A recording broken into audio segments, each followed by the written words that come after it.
जिस नेता को बिहार की पॉलिटिक्स में कुर्सी कुमार के नाम से जाना जाता था, आज वही नेता खुद कुर्सी छोड़कर दिल्ली जाने की तैयारी कर रहा है। हाँ, बात हो रही है नीतीश कुमार की। रिपोर्ट्स के मुताबिक नीतीश कुमार चीफ मिनिस्टर की कुर्सी छोड़कर राज्यसभा जाने वाले हैं। लेकिन यहाँ सबसे बड़ा सवाल है, क्या एक चीफ मिनिस्टर एमपी बन सकता है? और क्या एक ही वक्त पर कोई नेता एमपी और एमएलए दोनों हो सकता है?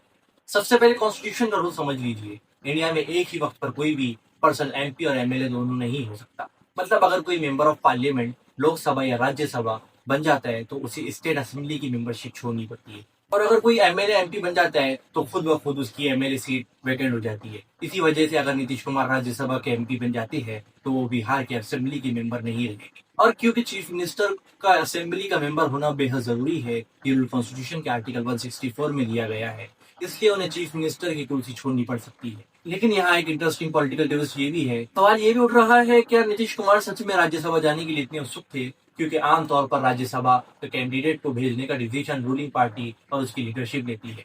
और स्टेट की पॉलिटिक्स में चीफ मिनिस्टर का इन्फ्लुएंस काफी ज्यादा होता है। मतलब सीधी सी बात है, जब इतनी पॉलिटिकल पावर नीतीश कुमार के पास थी तो फिर वो खुद राज्यसभा जाने का डिसीजन क्यों ले रहे हैं? इसी वजह से कुछ पॉलिटिकल एनालिस्ट का मानना है कि ये स्टेप सिर्फ पर्सनल डिसीजन नहीं है, बल्कि एक पॉलिटिकल स्ट्रेटेजी का पार्ट भी हो सकती है। और एक बड़ा पॉलिटिकल सवाल ये खड़ा हो रहा है, क्या नीतीश कुमार के दिल्ली जाने के बाद बिहार की पॉलिटिक्स का पूरा बैलेंस चेंज हो जाएगा? कुछ एनालिस्ट ये भी पूछ रहे हैं कि बिहार में लेफ्ट विंग की या सोशलिस्ट पॉलिटिक्स का एरा बिल्कुल ही खत्म हो जाएगा। बिल्कुल उसी तरह जैसे महाराष्ट्र में अजित पवार की डेथ के बाद स्टेट की पुरानी सोशलिस्ट पॉलिटिक्स का पूरा पूरा इन्फ्लुएंस खत्म हो चुका है। अब सबसे बड़ा सस्पेंस ये है कि नीतीश कुमार के बाद बिहार का नेक्स्ट चीफ मिनिस्टर कौन